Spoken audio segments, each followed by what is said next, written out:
ND special में आपका स्वागत है। मैं हूं मनोज सैनी और मुद्दा है साध्वी से परहेज क्यों। प्रज्ञा भारती, आपको याद होगा जब 2019 में चुनाव हुए तो चुनाव के बाद फिर लगातार काफी सुर्खियों में रही और भोपाल से चुनाव लड़ी, चुनाव में जीत भी हासिल की। लेकिन कहते हैं ना कि मुंह से निकला हुआ शब्द कभी वापस नहीं आता और एक बार जो आपने बोल दिया वो बार बार आपको परेशान करता। लेकिन साध्वी प्रज्ञा तो बार बार ऐसा बोली जिससे भारतीय जनता पार्टी परेशानी में आई। अब उपचुनाव का मौका है और बीजेपी ये समझ रही है कि यदि साध्वी जी कहीं प्रचार में चली गई तो बड़ी दिक्कत खड़ी हो जाएगी। इसलिए उन्होंने गुहार लगा दी। उन्होंने मुलाकात की तमाम सारे बड़े नेताओं से, साध्वी जी ने, और ये कहा कि मुझे मौका दिया जाए। प्रज्ञा ठाकुर मिली सबसे और ये कहा कि मुझे मौका मिल जाए, मैं जाना चाहती हूं उपचुनाव में। लेकिन ना बाबा ना, मना कर दिया। क्या कहा साध्वी ने और क्या कहना है साध्वी का, जरा सुनिएगा।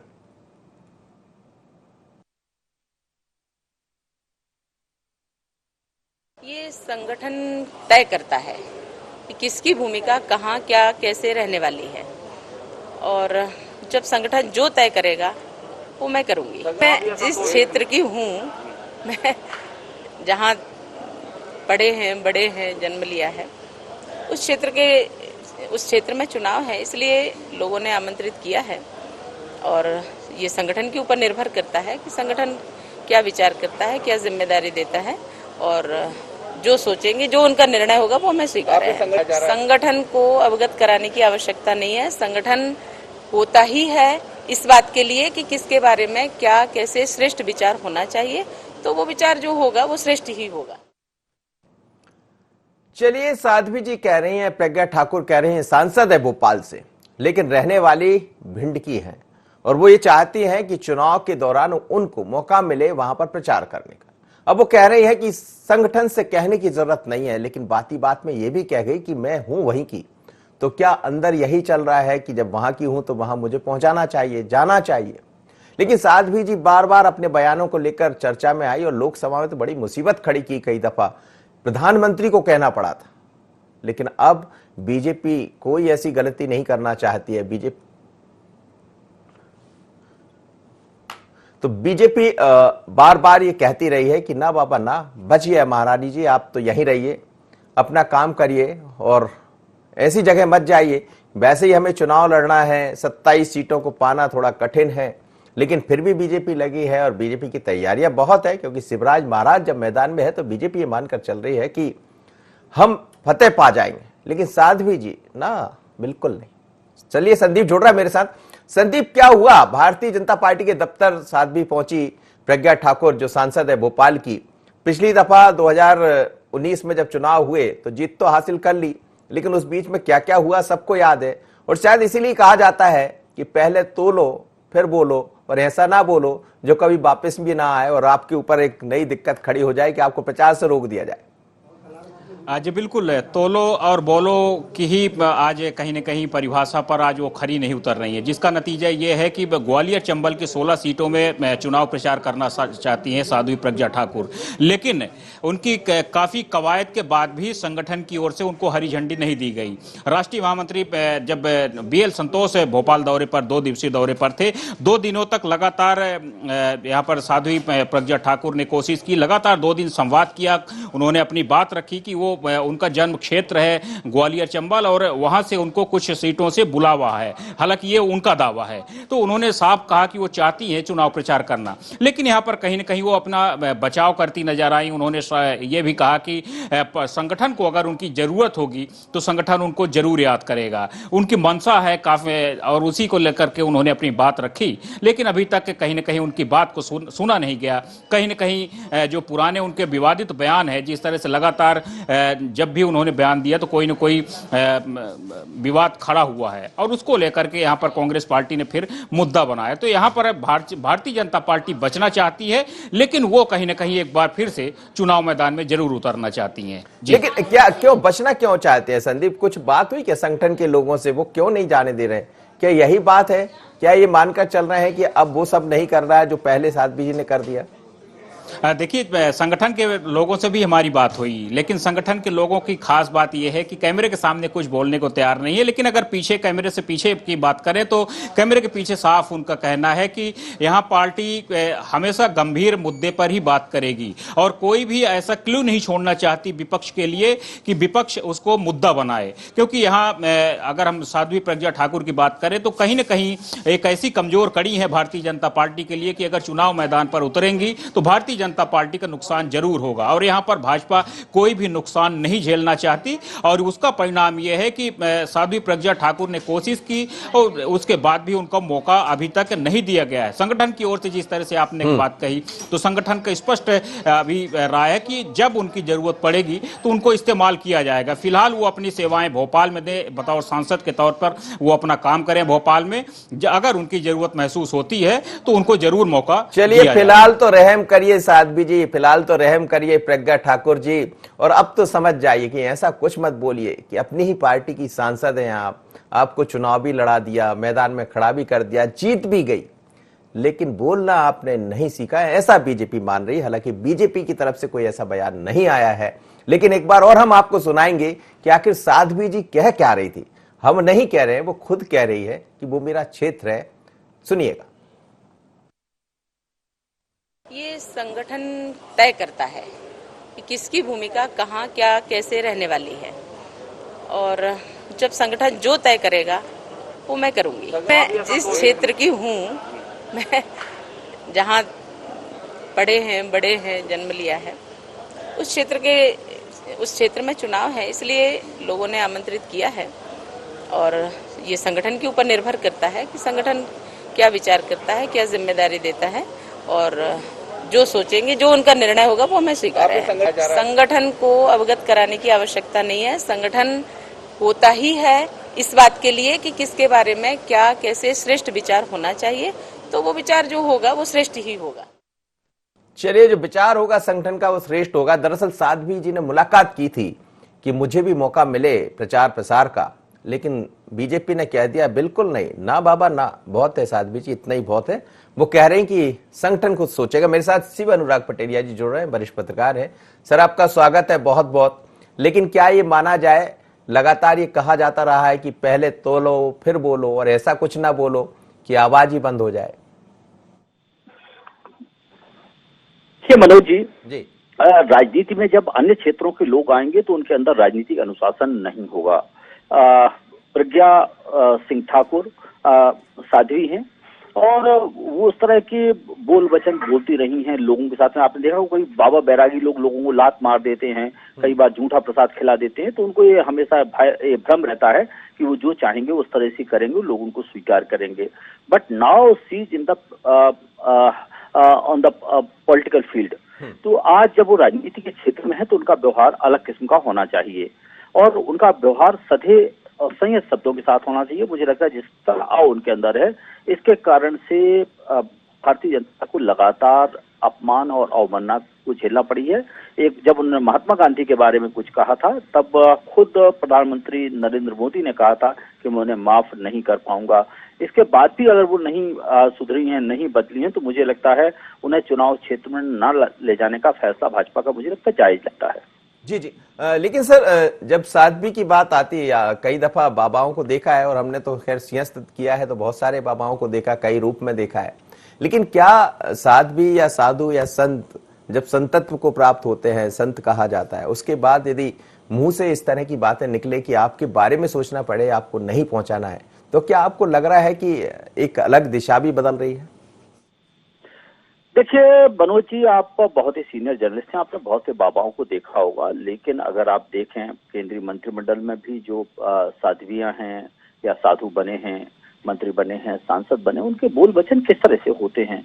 वो अब आल अपने आप को मानते हैं, सबसे ऊपर बाना करते हैं, और इसलिए कहा जाता है कि दीक्षित और प्रशिक्षित लोगों को ही आगे ले जाना चाहिए। जैसे सेना का एक अपना अनुशासन होता है, सेना में अगर किसी प्रचारक को ले जाया जाए, किसी पुजारी को ले जाया जाए, किसी टीचर को ले जाया जाए तो अपने तरीके से व्यवहार करेगा। मुझे लगता है हर पक्ष की, हर क्षेत्र का एक अनुशासन होता है और उस अनुशासन का पालन किया जाना चाहिए, और अगर ये अनुशासन का पालन नहीं किया गया तो भारतीय जनता पार्टी को नुकसान का सामना करना पड़ता है। दरअसल चीजों में लहरें पैदा करना हर चाहते हैं, हर पार्टी कुछ ऐसे लोग होते हैं जो आए ताए बोलते रहते हैं, उनका उपयोग प्रतिपक्षियों पर हमला करवाने के लिए किया जाता है, लेकिन जब वो हमले अनियंत्रित और अनापेक्षित हो जाते हैं तब बहुत दिक्कतें होती हैं। मुझे लगता है साध्वी से तो प्रणाम कर लेना चाहिए, भाजपा को थोड़ी दूरी बना के अपना रखना चाहिए। वो बहुत अच्छा बोलती हैं, उनको धर्म प्रचार करने दीजिएगा, वो बहुत अच्छा काम करती हैं, अपने क्षेत्र में करें, लेकिन जब वो बोलती हैं तो बहुत ही कर्कश बोलती हैं। मैं नहीं कहता हूँ सही है गलत है, लेकिन समाज में और जब लोगों के सामने आप जाते हैं तो आपको स्पष्ट, साफ और ऐसा बोलना चाहिए जिस पर उंगलियां ना उठे। जी बिल्कुल, आपने ठीक कहा सर, बहुत धन्यवाद आप मेरे साथ जुड़े। और ये थे शिवराम पटेरिया जी, जो कह रहे हैं कि हमेशा बोलना ऐसा चाहिए जो लोगों को कर्णप्रिय लगे, अच्छा लगे। और फिर आप तो साथ भी है, और शायद इसीलिए भारतीय जनता पार्टी बचना चाहती है। बीजेपी की तरफ से कोई ऐसा बयान नहीं आया है कि उनको पहुंचाया जाएगा, नहीं पहुंचाया जाएगा, लेकिन जो तस्वीरें हम आपको दिखा रहे हैं, हमारे संवाददाता वहां मौजूद थे, इस बात की खूब चर्चा चली, बीजेपी में पहुंची वो, उन्होंने मुलाकात की सभी वरिष्ठों से कि साहब मुझे मौका दे दीजिए, लेकिन मौका मिला नहीं। बाहर आई तो फिर उनसे पूछा भी, तो उन्होंने कहा कि मैं उस क्षेत्र की हूं, इसका मतलब ये कि मैं जाना चाहती हूं। चलिए, मेरे साथ इस वक्त योगेश यादव जी जुड़ रहे हैं, कांग्रेस के प्रवक्ता है। योगेश जी, स्वागत है आपका। क्या कहेंगे, साध्वी जी को तो रोक दिया, वो जाना चाह रही थी प्रचार करने, आपका काम थोड़ा सा आसान होता। देखिए, मैं आपको बस बिल्कुल ठीक कह रहे हैं आप मनोज साहब कि यदि ये प्रज्ञा जी वहां पर पहुंचती तो निश्चय ही, क्योंकि मानसिक स्थिति आप जानते हैं प्रज्ञा जी का, और प्रज्ञा जी का जो अभी आईक्यू है, जिस तरीके से ना गंभीरता है, ना शिष्टता है, ना व्यवहार है, ना नियोजन है, ना कोई अपने तरीके के कोई समर्पण है, एक विस्फोट में रहकर राजनीति करने का, एक विवादास्पद बयान देकर राजनीति में बने रहने का जो शगल शुरू हुआ है, उसकी मुख्य प्रतिनिधि यदि मैं प्रज्ञा ठाकुर को कहूंगा तो इसमें कोई अतिशयोक्ति नहीं होगी। हालांकि भारतीय जनता पार्टी का आंतरिक मामला है कि वो किसको बुलाएं, किसको ना बुलाएं, लेकिन भारतीय जनता पार्टी को ये जरूर आभास हो गया है कि हमने भोपाल लोकसभा क्षेत्र से टिकट देकर प्रज्ञा ठाकुर को गलत किया है, क्योंकि एक अनुशासनहीनता, नरेंद्र मोदी स्वयं ही प्रज्ञा ठाकुर को एक डांट पिला चुके हैं, इस तरीके की घटनाएं करना, छोटी और ओछी भाषा का प्रयोग करना। तो राजनीति में चाहे वो भारतीय जनता पार्टी ने चलो इस चीज को स्वीकार किया है कि ऐसे तत्वों को नेगलेक्ट किया जाना चाहिए, इन लोगों को उपेक्षित किया जाना चाहिए, लेकिन मैं तो बिल्कुल समाज से भी यही कहूंगा कि भारतीय जनता पार्टी के अलावा जो समाज का तंत्र, विशेषकर भोपाल के मतदाता जिन्होंने उसको बेवजह स्वीकार किया, उसको अनदेखा किया जाना चाहिए, उपेक्षित किया जाना चाहिए। जब तक आप समाज में ऐसे न्यूसेंस को धिक्कार नहीं देंगे तो ये समाज में प्रतिनिधि बनेंगे और ये समाज का चेहरा बिगाड़ेंगे, समाज का व्यवहार बिगाड़ेंगे, समाज की लैंग्वेज बिगाड़ेंगे, संस्कार बिगाड़ेंगे, सहिष्णुता बिगाड़ेंगे, जो हमारे धर्म में, हमारी संस्कृति। मैं आपके पास लौट रहा हूँ। राजपाल सिसोदिया मेरे साथ जुड़ रहे हैं, भारतीय जनता पार्टी के प्रवक्ता। राजपाल जी, आपका स्वागत है। जी नमस्कार। साध्वी से ना बाबा ना, क्यों? नहीं, मेरे मित्र जो शब्द अभी उपयोग कर रहे थे, मैं समझता हूँ कि भोपाल की जनता ने भारी बहुमत से चुनाव जीता के उनको संसद भवन में भेजा है। वो प्रतिनिधित्व करती है भोपाल का, तो जब वो भोपाल का प्रतिनिधित्व करती है तो उनके प्रतिनिधित्व को महत्व देना या नहीं देना, ये तो विपक्ष के नाते ये नहीं देंगे, परंतु वो प्रतिनिधि तो है, 5 साल तक तो आपको माननीय सांसद तो बोलना पड़ेगा। तो इस प्रकार की भाषा पे मुझे आपत्ति है, जिस प्रकार की भाषा भी मेरे मित्र बोल रहे थे। एक बात। दूसरी बात ये कहना है मेरा कि वो भारतीय जनता पार्टी की नेता है, सांसद है, और राजनीति ना बाबा ना वाला कोई विषय ही नहीं होने वाला है। और तो निश्चित तौर पर भारतीय जनता पार्टी की रचना के अनुसार, कार्य विभाजन के अनुसार उनको चुनाव में भी जहाँ जहाँ जाना है वहाँ जाना होगा, जाना पड़ेगा और जाना चाहिए, जाएंगी भी सही वह, क्योंकि वो अनुशासित कार्यकर्ता है हमारी सांसद महोदय। तो निश्चित तौर पर इस प्रकार से जो ये चर्चा है, ये चर्चा बिना सिर की चर्चा है। इस चर्चा का कहीं कोई मुझे जो है विषय समझ। प्रधानमंत्री जी ने गलत कह दिया था राजपाल जी कि आप भूल रही हैं मर्यादा, याद है आपको? जी, प्रधानमंत्री जी ने गलत कह दिया था कि भूल रही हैं आप मर्यादा, शायद उनके बोलने पर ही कहा था जब गांधी को लेकर कुछ बोल गई। नहीं, निश्चित तौर पर प्रधानमंत्री ने अगर कोई बात बोली है तो वो अभिभावक, सदन के अभिभावक है, उस नाते उनके बोलने का अधिकार भी और उनकी बोली हुई बात को माननीय सांसद महोदय को अक्षर से पालन करना ये भी अनिवार्य है। पर अगर प्रधानमंत्री कोई बात बोलते हैं अपने सांसदों के लिए या अपने सांसद के लिए, तो जरूरी थोड़ी ना है कि उसी बात को जो एक भोपाल का नागरिक भी बोले। उस बात के बाद में उन्होंने अपने व्यवहार में और जो गलती हुई तो उस गलती को स्वीकार करते हुए ठीक करने का काम किया। लेकिन वो कल मिली है, वो चाह रही है कि उनको प्रचार का मौका मिल जाए चंबल ग्वालियर में, लेकिन उनकी बातों से लग रहा था कि ना मिले। आप देखिए, एक बार सुन लीजिएगा, उनकी बात से खुद ही समझ जाएंगे। सुनवाइए जरा साध्वी प्रज्ञा क्या कह रही थी। ये संगठन तय करता है कि किसकी भूमिका कहाँ क्या कैसे रहने वाली है, और जब संगठन जो तय करेगा वो मैं करूंगी। मैं जिस क्षेत्र की हूँ, मैं जहाँ पढ़े हैं बड़े हैं जन्म लिया है, उस क्षेत्र में चुनाव है, इसलिए लोगों ने आमंत्रित किया है। और ये संगठन के ऊपर निर्भर करता है कि संगठन क्या विचार करता है, क्या जिम्मेदारी देता है, और जो सोचेंगे, जो उनका निर्णय होगा वो हमें स्वीकार है। संगठन को अवगत कराने की आवश्यकता नहीं है। संगठन होता ही है इस बात के लिए कि किसके बारे में क्या कैसे श्रेष्ठ विचार होना चाहिए, तो वो विचार जो होगा वो श्रेष्ठ ही होगा। वो कह रही है राजपाल जी की विचार श्रेष्ठ होना चाहिए, संगठन ये समझता है, लेकिन ऐसा लग रहा है कि शायद संगठन इस बात को अब नहीं समझ पा रहा है कि आप साध्वी जी, प्रज्ञा जी, आपके विचार श्रेष्ठ रह गए हैं, क्योंकि कई दफा बीजेपी को उसमें जवाब देना पड़ा। आप भी प्रवक्ता के रूप में पहले शामिल हुए, आपसे इस चर्चा में हमने पहले भी बात की है। तो क्या इसीलिए ये कहा जा रहा है कि परहेज रहेगा उनका, जाएंगी नहीं? वो कह रहे हैं लोग आमंत्रित कर रहे हैं, वो खुद ही कह रही हैं, पर संगठन को बचाना भी है, बोल तो सकती नहीं। निश्चित तौर पर जब हम सार्वजनिक जीवन में काम करते हैं, पार्टी के नेता के रूप में जब हम काम करते हैं, तो हमारे व्यक्तिगत फॉलोवर्स भी रहते हैं और कई सारे लोग ऐसे होते हैं जो हमसे कहीं न कहीं जुड़े होते हैं। वो हमारे क्षेत्र, अपने को नेता मानते हुए अपने क्षेत्र में हमें बुलाने का निमंत्रण करते हैं। हम लोगों के साथ भी ये बात आती है, परंतु फिर हम उस बात को, हमारा जो वहाँ का स्थानीय संगठन होता है और प्रदेश का जो संगठन होता है, उसके साथ हम बात करते हैं और उसके साथ तालमेल जमा के, बात करके, व्यवस्था जमा के फिर हम वहाँ जाने का काम करते हैं। निश्चित तौर पर अगर साध्वी प्रज्ञा जी को वहाँ पे किसी ने आमंत्रित करा है, किसी कार्यकर्ता ने या किसी समाज विशेष ने या किसी संस्था ने, तो वह पार्टी से बात कर रही होंगी और पार्टी से जब वो बात करेगी तो पार्टी उनको जब अनुमति देगी तो वो जाएंगे, नहीं देगी तो नहीं जाएंगे। ये भी हमारे यहाँ है। अगर पार्टी मना कर देती कि नहीं अभी आपको वहां नहीं जाना, आपको कब जाना ये हम तय करके बताएंगे, हम अक्षर तो उस बात को मानते हैं। तो वो प्रज्ञा जी क्या भारतीय जनता पार्टी का मंडल स्तर का कार्यकर्ता मानता है। कई बार हमारे मंडल स्तर के कार्यकर्ता का प्रवास होता है मंडल के किसी ग्राम पंचायत में, और उस ग्राम पंचायत के प्रमुख लोग जो संगठन के रहते हैं वे अगर तय करते हैं, परंतु जिले की तरफ से अगर ये बात आ जाती है कि नहीं आपको उस तारीख को नहीं जाना, आपको उस तारीख को जाना है, उस तारीख को जाते हैं। चलिए, आप भी अपनी जिम्मेदारी निभाइए राजपाल जी। योगेश जी सुन रहे हैं आप, पार्टी तय करती है और स्वाभाविक है ये पार्टी के अंदर का मामला है, लेकिन परहेज क्यों? देखिए, एक बात तो स्पष्ट हो गई प्रवक्ता महोदय से कि इन्होंने नरेंद्र मोदी, प्रधानमंत्री नरेंद्र मोदी की डांट को नकार दिया है। ये बात स्पष्ट कर दी कि प्रज्ञा ठाकुर को जो डांटा गया था अनुशासनहीनता के लिए, वो कोई खास बात नहीं थी। ये प्रज्ञा ठाकुर को अभी उससे सम्मानीय ढंग से स्वीकार करते। दूसरी बात मैं कहता हूं कि चलिए अब हम मान लेते हैं कि भारतीय जनता पार्टी के प्रवक्ता महोदय के बयान से ये स्पष्ट हो गया है कि प्रज्ञा ठाकुर को आमंत्रित किया जा रहा है वहां पर, तो ठीक है, अच्छी बात है। 27 विधानसभा क्षेत्र में घूमे प्रज्ञा ठाकुर और बताएं भोपाल में महान उपलब्धियां जो की है, कोरोना में जो गायब रही है उसके बारे में बताएं। भारत भोपाल के जो मतदाता, उनके साथ जो धोखा हुआ है, मतदाताओं को आज तक जो उपस्थित नहीं हुई है, अपनी महत्तम उपलब्धियों को प्रकट करें। 27 विधानसभा क्षेत्र में जाएं।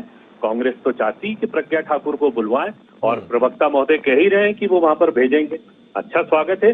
कभी कभी क्या होता है कि राजनीति में बांसुरी की गूंज किसी को समझ में नहीं आती, विस्फोटक बातें समझ में आती है। तो एक विस्फोटक सामग्री को लेकर यदि भारतीय जनता पार्टी के लोग घूमते हैं तो विस्फोटक सामग्री समाज को क्या दे पाएगी, आप अच्छी तरह जानते हैं। चलिए सर, बिल्कुल, बहुत बहुत धन्यवाद आप दोनों मेहमानों को मेरे साथ जुड़े। लेकिन मैं संदीप की एक प्रतिक्रिया जरूर लेना चाहूंगा। संदीप, कांग्रेस कह रही है कि विस्फोटक सामग्री को लेकर चले जाइए, हम नहीं कह रहे हैं, ये योगेश यादव जी ऐसा कह रहे थे। लेकिन क्या बीजेपी ये मान रही है कि इस सामग्री को यहीं रख लिया जाए, अभी तो मत जाइए, जाएंगे तो दिक्कत खड़ी हो जाएगी? क्या आपको लग रहा है कि आगे परमिशन मिल जाएगी? जी बिल्कुल, परमिशन तो मिलती अभी नजर नहीं आ रही, लेकिन कांग्रेस की बात जरूर करना चाहूंगा। कांग्रेस जरूर चाहेगी कि यहाँ पर साध्वी प्रज्ञा ठाकुर जाएं चुनाव मैदान में, क्योंकि अगर साध्वी प्रज्ञा ठाकुर जाएंगे तो जरूर कुछ न कुछ ऐसी गलती करेंगी, जरूर कुछ न कुछ ऐसा बयान जरूर देंगे जिससे कांग्रेस पार्टी को फायदा मिलेगा। और भाजपा वही चाहती है, जैसे कि भारतीय जनता पार्टी हमेशा ये चाहती है कि दिग्विजय सिंह चुनाव मैदान पर उतरे, तो वही चीजें दोनों पार्टियों में यहाँ पर नजर आ रही हैं। दोनों एक दूसरे के विरोधी प्रतिरोधी रहे हैं यहाँ पर भोपाल लोकसभा सीट पे, तो लेकिन वो दिग्विजय को रोक नहीं पाते हैं ये लोग। भले कांग्रेस के अंदर भी रहा हो कि दिग्विजय सिंह जी, कुछ लोग भले चाहते हो कि ना जाए तो अच्छे ही है, लेकिन बीजेपी ये चाहती कि पहुंच जाए और पहुंच ही जाते हैं। अभी तो यात्रा में शामिल भी हो गए। जी बिल्कुल, यहाँ अभी यात्रा में शामिल हुए हैं। तो जिस तरह से दिग्विजय सिंह शामिल होते हैं कांग्रेस के कार्यक्रमों में और वहां पर कांग्रेस का सुपड़ा साफ होता है, कुछ वही स्थिति प्रज्ञा ठाकुर के पास है। वो अगर उनका कुछ मुंह खुलेगा और बयान देंगी तो कुछ न कुछ पार्टी के विरोध में ही वो जाता है। भले वो उनकी मंशा ठीक रहती हो, लेकिन पार्टी के गलत में ही उनका विरोध बयान निकलता है। तो यहाँ पर पार्टी कहीं ना कहीं इसीलिए चाहती कि कोई भी गलती ना हो, कोई भी चूक ना हो, ताकि बाद में पछताना पड़े। क्योंकि ये 27 सीटें आपको भी मालूम है, प्रदेश की हर जनता को मालूम है कि ये 27 सीटें यहाँ पर सत्ता की चाबी है। अगर इनमें थोड़ी सी चूक हुई तो इधर से उधर थोड़ा सा भी हुआ तो सत्ता हाथ से चलिए चली संदीप, जाएगी। समझ गए हम कि नजर हटी और दुर्घटना घटी और भारतीय जनता पार्टी इस समय कोई ऐसी नजर गड़बड़ नहीं करना चाहती। बहुत बहुत धन्यवाद संदीप, आप मेरे साथ जुड़े। तो साध्वी को लेकर बीजेपी की ना बाबा ना है अभी तो, लेकिन उन्होंने बात रखी है संगठन के सामने। वो खुद कह रही हैं कि मैंने संगठन से कहने की जरूरत नहीं है, संगठन खुद जानता है। पर उन्हीं की बातों में ये भी आ रहा है कि वहां के लोग मुझे आमंत्रित कर रहे हैं और मैं वहां पैदा हुई हूं, मैं बड़ी हुई हूं, तो आप उनका मर्म दर्द सब समझ रहे होंगे। लेकिन हम आपसे यही कहेंगे कि जब कभी बात हो कहीं, जब कभी बोलने का मौका मिले, तो या तो ना बोले तो बेहतर है, और बोले तो ऐसा बोलें कि लोग ये कहें कि आइए आप बोलिए, ऐसा ना कहें कि ना बाबा ना। इतना ही, मुझे दीजिए इजाजत। बने रहिए IND 24 पर।